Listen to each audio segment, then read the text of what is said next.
Hi, everyone, and thank you for joining our presentation regarding today.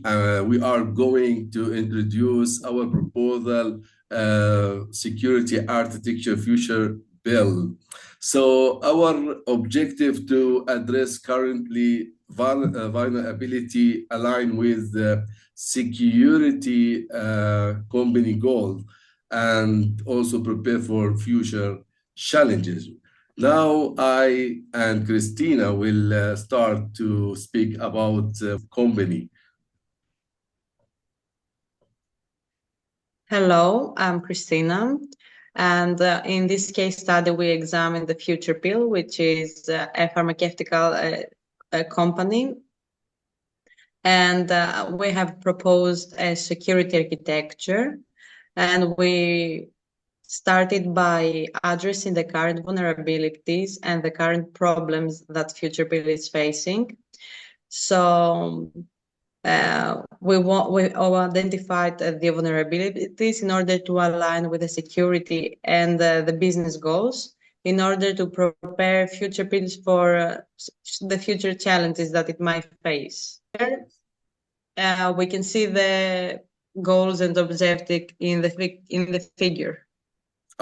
So they had our key challenges, Christina, focusing on closing the gap for the help the future bill, such as revenue growth, global expansion, resilience and redundancy, data protection and security, cybersecurity awareness, supply chain optimization, and risk assessment management. So we need for this to focus more about the problem and the gaps.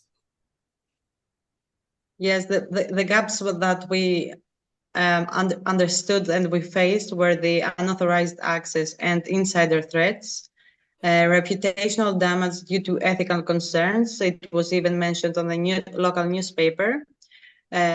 Operational disruptions and IT vulnerabilities, and increased competition from low-cost competitors entering the European market. Yeah, and now also we need to show you a business process model for the future building. We need to, highlight this building consists of three departments: test and production, has also the manager to laboratory and administrators. Rule, and they have key level 3 and 4. And if you look about the research and development, they consist of also workshop and 2 small offices and also research. And if you go to the main building, consists of or has 3 floors. The second floor computer room consists of on-premise server and equipment. Unfortunately, is the old equipment installed in the ground. And also, if you look about the main building, we found the physical security cabinet has key level 3.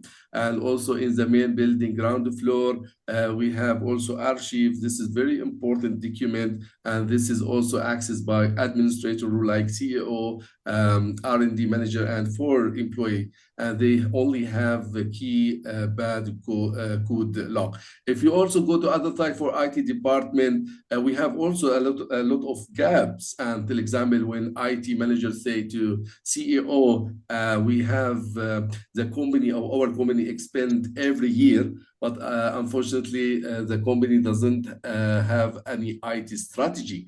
And also we have in this department IT administrators rules, and they have also the key level 2. And also in this department, secretary of CEO has a reserve key, and also network engineer working as a part-time. If you look about economy, we have also a lot of gaps. For example, the employee replace a key when someone was sick or or has any problem. And also the secretariat also replaced the reserve key with other colleague or other employee and when she was sick.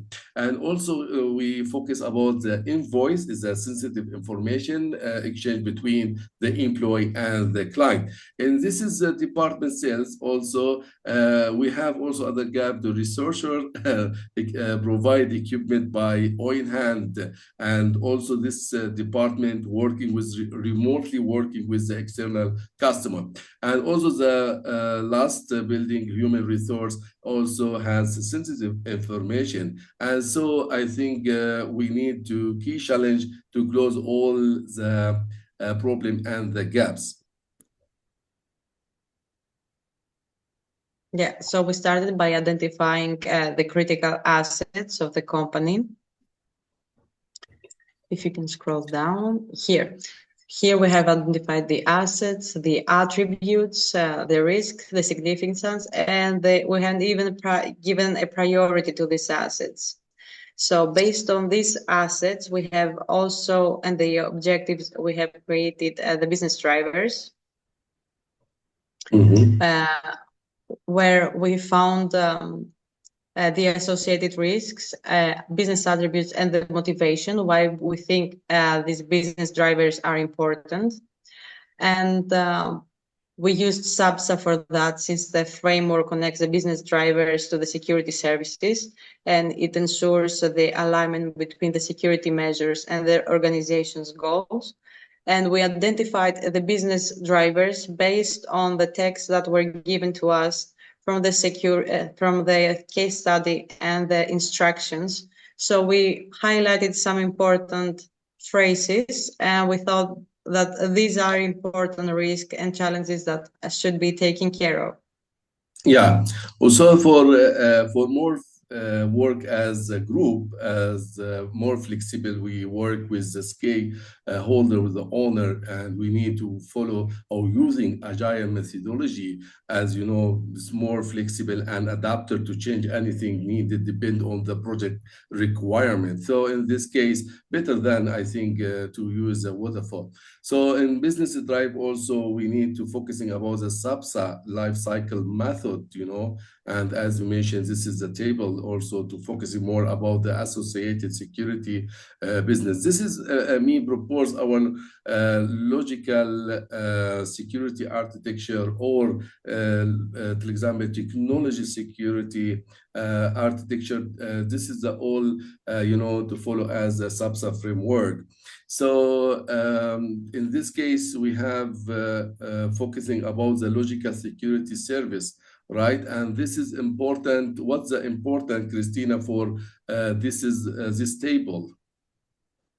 So we have identified all the critical business drivers. So we have given a description why it is important to protect the business drivers. So in order to protect them, we have identified the logical security services.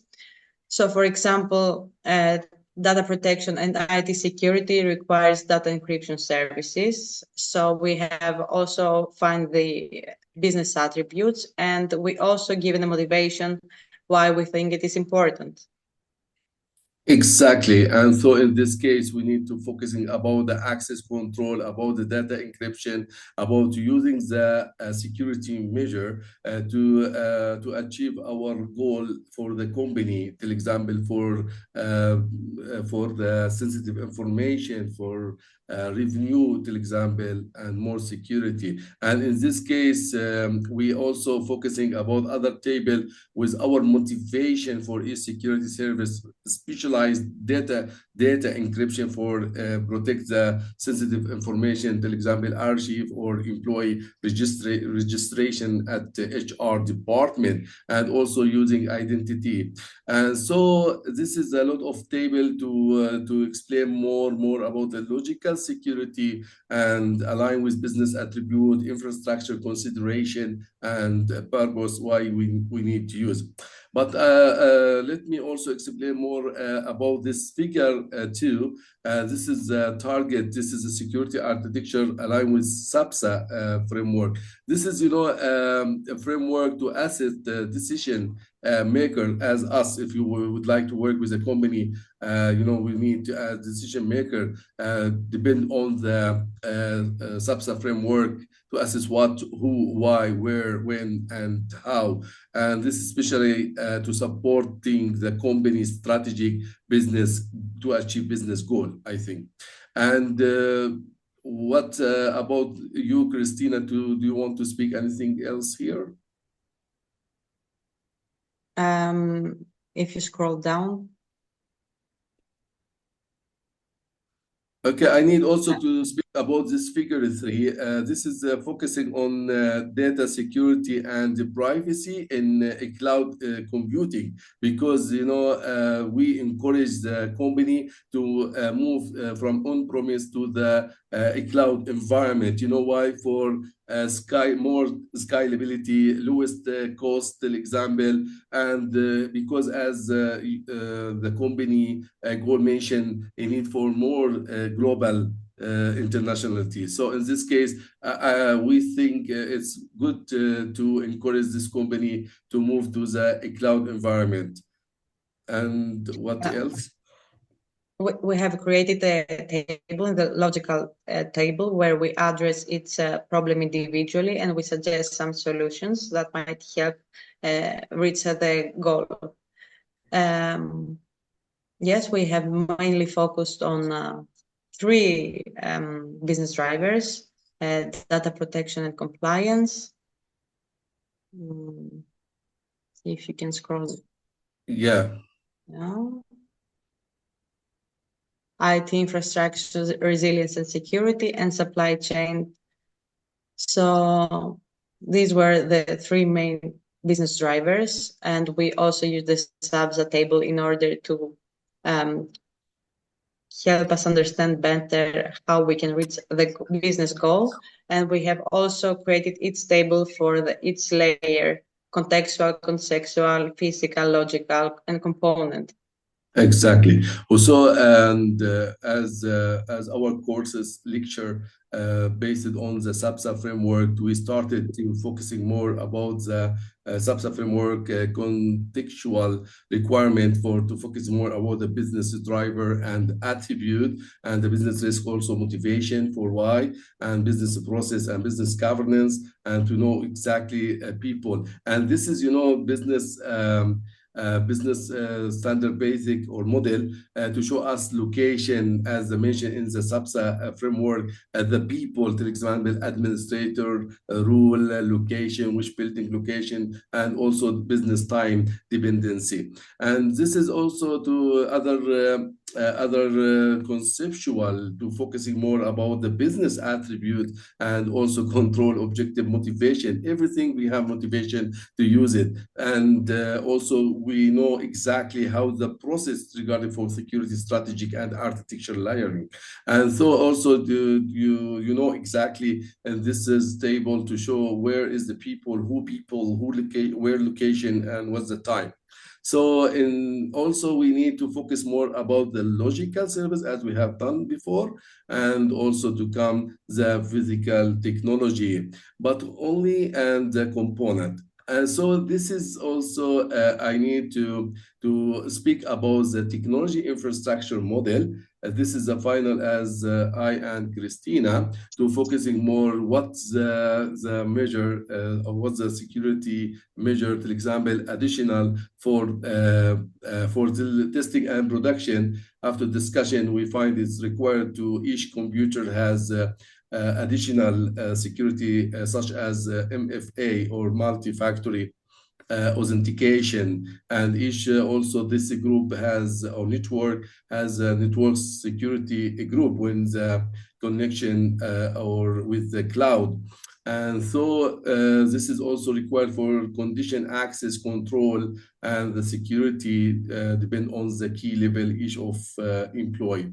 So in other also department, all department has the difference or the same policy, and using also hardware and software. But I need to also we need to focus more about the best solution for DMZ. This is the target, and this to show how the main building network, especially the computer room, should be divided into separate, zone, as you show in this picture, to ensure maximum security. And this method effectively separate important asset while keeping operation running and reducing also the risk. And this is what the company goal, establishing this DMZ in computer room to enhance security by limiting direct access to critical assets, which will minimize the attack surface and ensure that only approved communication takes place. And what about Christina? Can you? So after we have applied all the logical services and the technical in the logical service and the technical infrastructure, we are achieving to enhance the protection, so secure the intellectual property and sensitive data against breaches, so and minimize the downtime to reboost disaster recovery plans. We also have strengthened the relationship between FuturePills and shareholders and the customers, and we focus on innovating the company without compromising security. So, after all, our architecture addresses all the current vulnerabilities, and it aligns with strategic goals and is preparing a more secure FuturePills company. Okay, also this is our final proposal architecture based on SABSA framework. It consists of contextual security architecture, the oldest component, and this also conceptual, and then decide to, as we have done regarding for logical security architecture, the all services, and then we also finally implement the physical technology and component. And so this is a benefit proposal architecture to enhance protection and operational resilience also, and repose the trust and competitive edge. And this is all strengths relation with the stakeholder is through the ethical practice and transparency. So in this case, I think we come to the last for motivation. Do you want to add anything more about this project? I think that the framework is more than just a solution to existing problem. It's a foundation for long-term success and innovation. Okay, and so we are finished this presentation. I hopefully for anyone has a question to ask through email or I don't know by conference. And thank you so much for all. Thank you. Thank you, Christina, and thank you all. Thank you, Nora.